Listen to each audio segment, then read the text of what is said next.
पास है chapter number 3 variations. तो first definition है हमारे पास ratio, a relation between two quantities of the same kind is called ratio. हमारे पास दो क्वांटिटीज़ जो कि एक जैसी हों, उनका जो आपस में रिलेशन होता है उसे हम रेशो कहते हैं। If a and b are two quantities of the same kind, let करें हमारे पास ए और बी जो है ये दो क्वांटिटीज़ हैं और दोनों एक ही काइंड की हैं, and b is not zero, और जो हमारे पास सेकंड क्वांटिटी बी है वो ज़ीरो नहीं है, then the ratio a and b is written as a ratio b. तो फिर इन दोनों क्वांटिटीज़ की जो रेशो होगी उसको हम इस तरह से लिखेंगे, और in fraction a over b, और फ्रैक्शन में उसे हम ए ओवर बी की फॉर्म में लिखेंगे। तो ये हमारे पास जो दो डॉट्स हैं जिन्हें हम इंग्लिश में कॉलन भी कहते हैं, ये बेसिकली हमारे पास यहाँ पे रेशो को डिनोट कर रहे हैं। हमारे पास दो क्वांटिटीज़ हैं ए एंड बी, और दोनों जो हैं वो सेम काइंड की हैं। तो ये जो रेशो है ये बेसिकली रिलेशन है इन दो क्वांटिटीज़ के दरमियान में। तो इनको आप फ्रैक्शन की फॉर्म में भी लिख सकते हैं।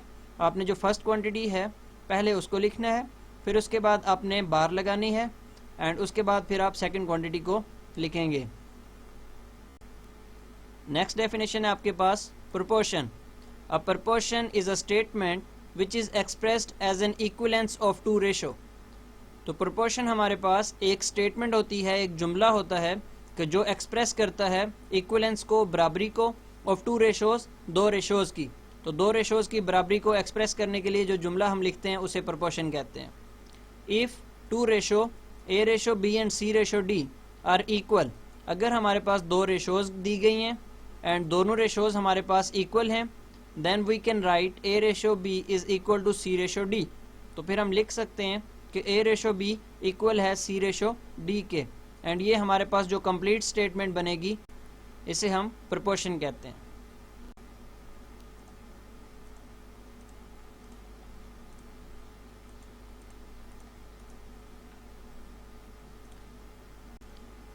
थर्ड डेफिनेशन है हमारे पास direct variation.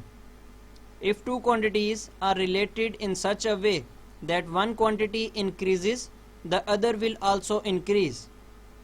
If one quantity decrease the other will also decrease is called direct variation.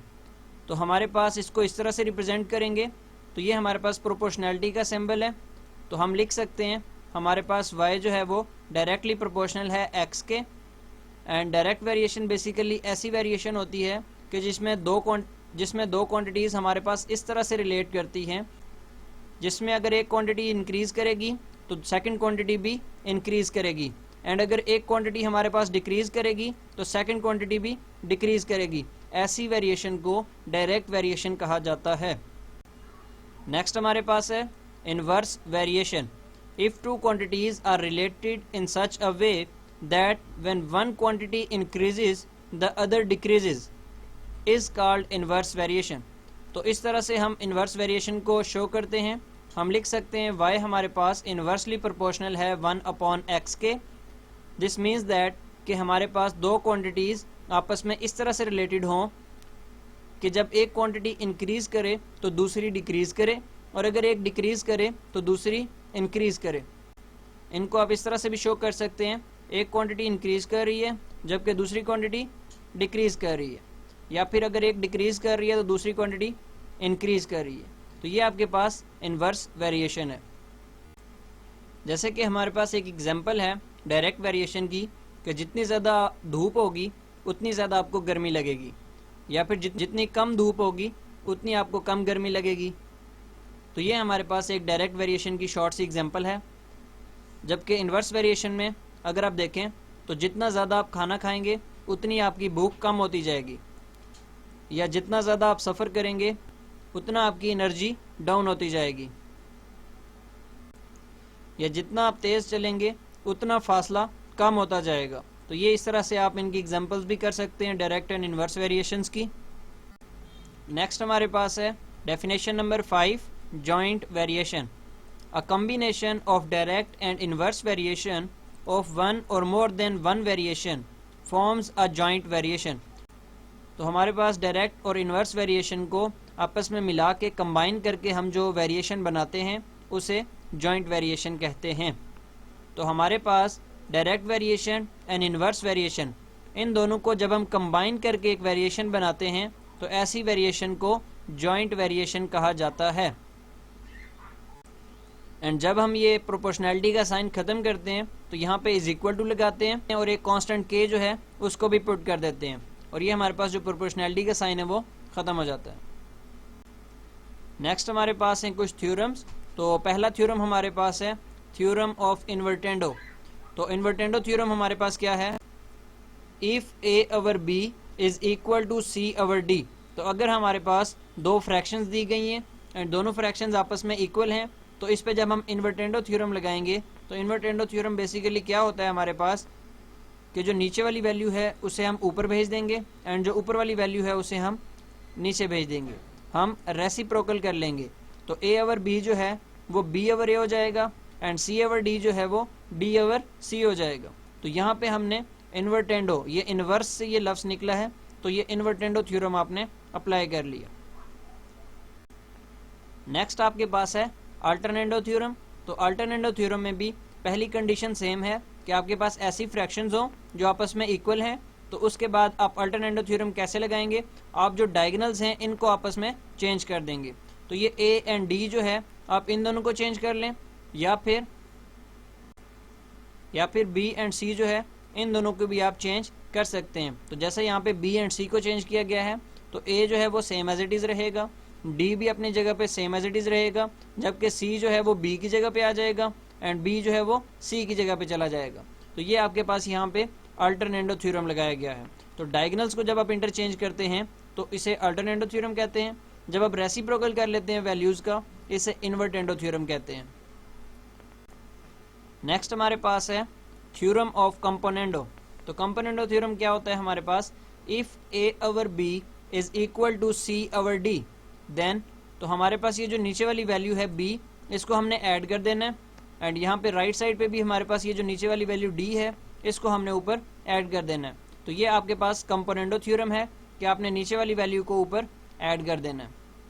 And इसी तरह से आप कंपोनेंडो थ्योरम को इस तरह से भी इस्तेमाल कर सकते हैं कि आपके पास जो ऊपर वैल्यू है उसको आप नीचे ऐड अप कर दें। तो आप ऊपर ऐड कर दें या वैल्यूज़ को नीचे ऐड कर दें, ये दोनों आपके पास कंपोनेंडो थ्योरम हो जाएंगे। ये डिपेंड्स अपॉन द क्वेश्चन, आप क्वेश्चन के हिसाब से उसे इस्तेमाल कर सकते हैं। नेक्स्ट हमारे पास है थ्योरम ऑफ डिविडेंडो। ये भी कंपोनेंडो से सेम ही है, जस्ट उसमें हमने प्लस करना था तो इसमें हमने माइनस करना है। तो चाहे आप ऊपर माइनस कर दें वैल्यूज़ को, चाहे नीचे वैल्यूज़ को माइनस कर दें, तो ये आपके पास डिविडेंडो थ्योरम हो जाएगा। जबकि जो लास्ट वाला थ्योरम है हमारे पास कंपोनेंडो डिविडेंडो, तो इसमें क्या करना है, तो पहले यहाँ पे कंपोनेंडो है तो इसका मतलब आप पहले प्लस करेंगे, जबकि उसके बाद डिविडेंडो है तो इसका मतलब फिर आप नीचे उन्हीं वैल्यूज़ को माइनस करेंगे। एंड अगेन अगर आपके पास हो जाता है डिविडेंडो कंपोनेंडो, आप ऊपर माइनस करेंगे एंड नीचे प्लस करेंगे।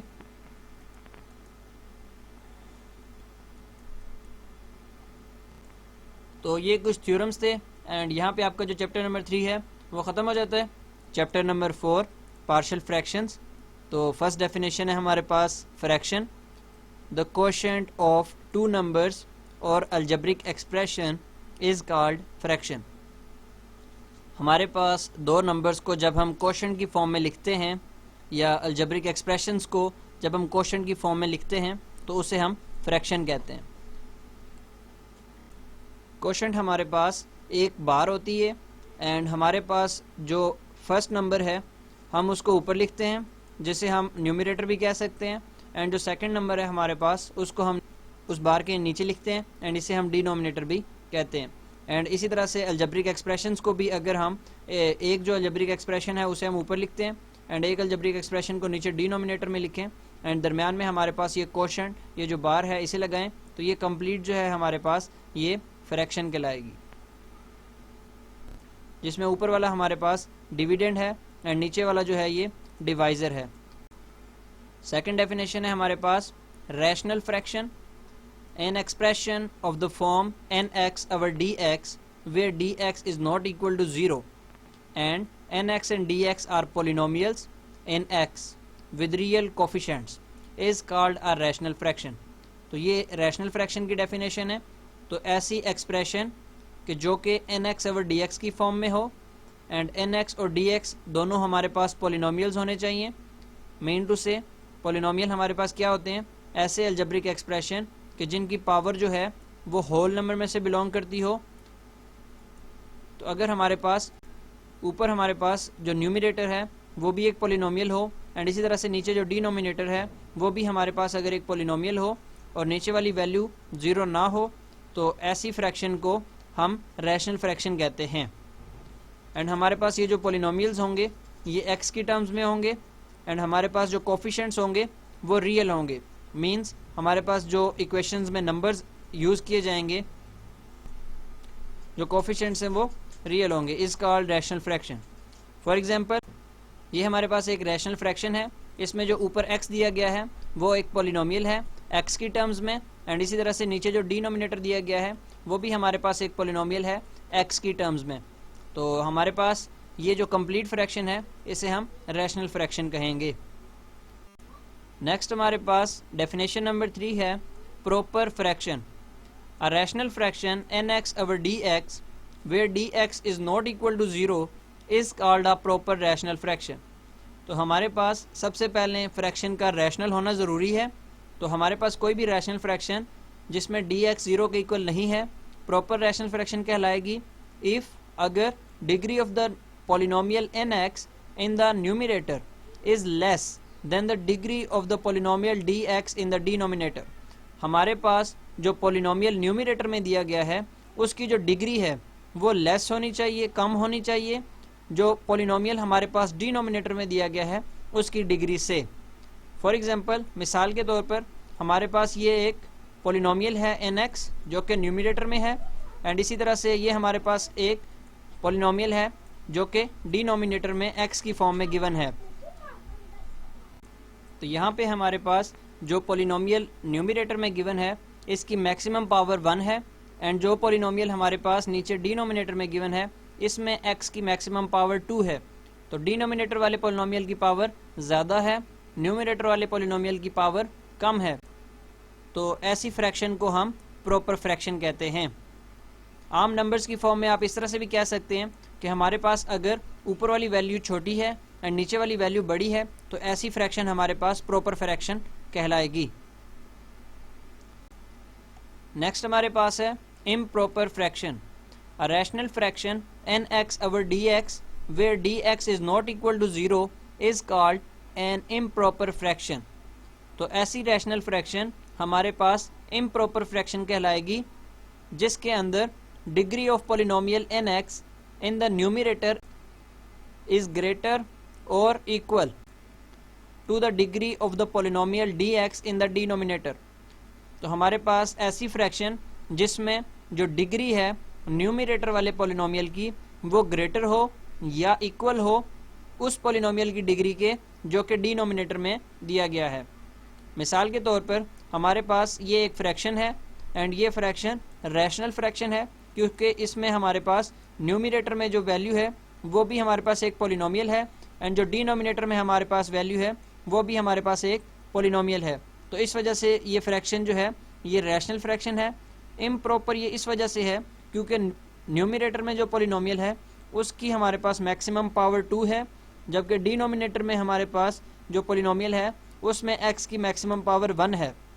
तो न्यूमिनेटर वाले की पावर ज़्यादा होने की वजह से ये हमारे पास इम्प्रॉपर फ्रैक्शन है।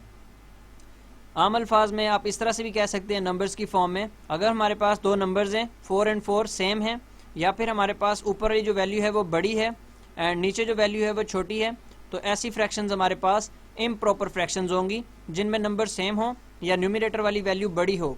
जबकि प्रॉपर फ्रैक्शन में नीचे वाली वैल्यू बड़ी होगी एंड ऊपर वाली वैल्यू छोटी होगी। इसी तरह से आप इनको अलजेब्रिक एक्सप्रेशंस की फॉर्म में भी देख सकते हैं। वहाँ पे आपने पावर को कंसर्न करना है कि अगर नीचे वाली जो अलजेब्रिक एक्सप्रेशन है उसकी पावर ज़्यादा है ऊपर वाली अलजेब्रिक एक्सप्रेशन के मुकाबले में, तो ऐसी फ्रैक्शन प्रॉपर है एंड अगर सेम है पावर या ऊपर वाले की पावर ज़्यादा है तो ऐसी फ्रैक्शन इम्प्रॉपर फ्रैक्शन है। नेक्स्ट हमारे पास है partial fraction. Every proper fraction nx over dx where dx is not equal to 0 can be resolved into algebraic sum of components fraction. These components fraction of a resultant fraction are called its partial fraction.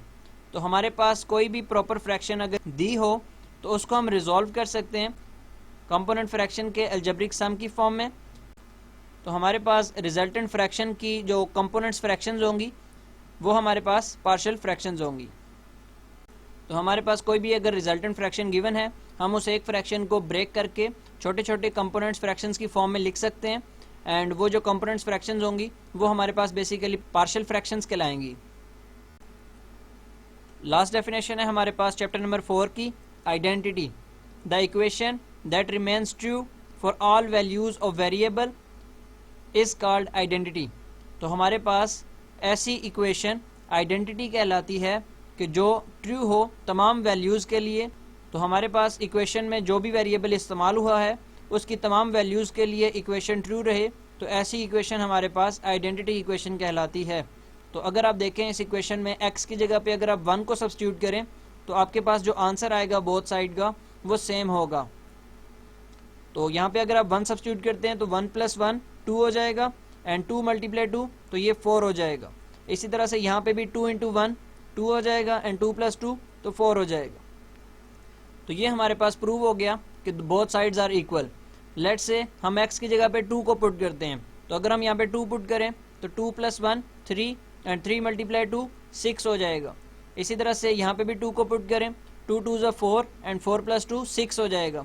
तो हमारे पास x की कोई भी value हम put करते हैं तो दोनों साइड्स का आंसर सेम आता है। तो ऐसी इक्वेशन को आइडेंटिटी इक्वेशन कहते हैं। तो नेक्स्ट लेक्चर में मुलाकात होगी इंशाल्लाह नए चैप्टर्स की डेफिनेशंस के साथ। If you have any question you can ask me in comments. Thank you.